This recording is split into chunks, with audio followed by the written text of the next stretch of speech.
Hey guys, here with your intermittent fasting transformation, a quick tip. So when it comes to fasting, the best thing to do is start small and work your way up. You don't have to do a 5 to 7 day water fast just because you're hearing about other people doing it online. Start with something simple. In fact, we call it the simple fast, where you go 12 hours between your last meal and your first meal. So if you finish dinner by 8 p.m., you would need anything until 8 a.m. the next morning, so no calories until 8 a.m.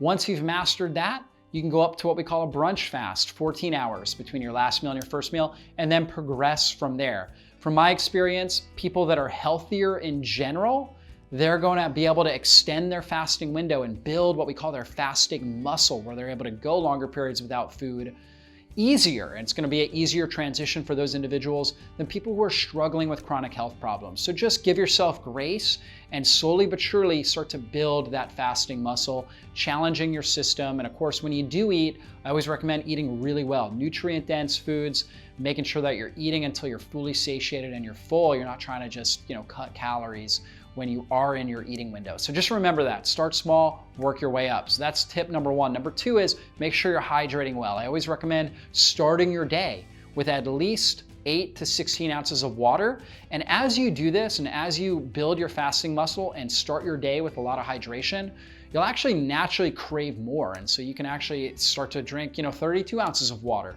And once you get to this point, you say, okay, I'm gonna drink 32 ounces, maybe even more, maybe 48 ounces before I even consider eating food. And then actually what happens is you fill your stomach up with the water, you suppress hunger hormones, you actually cleanse and detoxify your body because the water is so good for pulling out impurities and toxins, and you save off hunger. So you can actually extend your fasting window and you'll feel great. We're really bioelectric beings, meaning that water and electrolytes will produce an abundant amount of energy. So you may need a little bit of salt, some water. You can get tremendous energy that way. And you'll notice the benefits and the effects. You'll feel cleaner, you'll feel more energetic, you'll feel cognitively, your brain will be sharper, cognitively more alive. So that's tip number two. And tip number three is just relax and take deep breaths. Sometimes when we're really stressed, that's going to trigger off a lot of stress hormones, which is going to elevate our blood sugar, which is going to cause more cravings. So take time to just relax and take some deep breaths and keep your stress down, especially when you first get started with fasting. It's very important to try to keep your stress down. After you start building your fasting muscle, you'll notice that your body's more resilient. You can handle higher levels of stress. In fact, you can even train and exercise your body at a really high level, even if you haven't eaten in a day. You could even do like a 24-hour fast and still work out intensely with weights and have no problem. But in the beginning, it's very important to keep your stress levels down.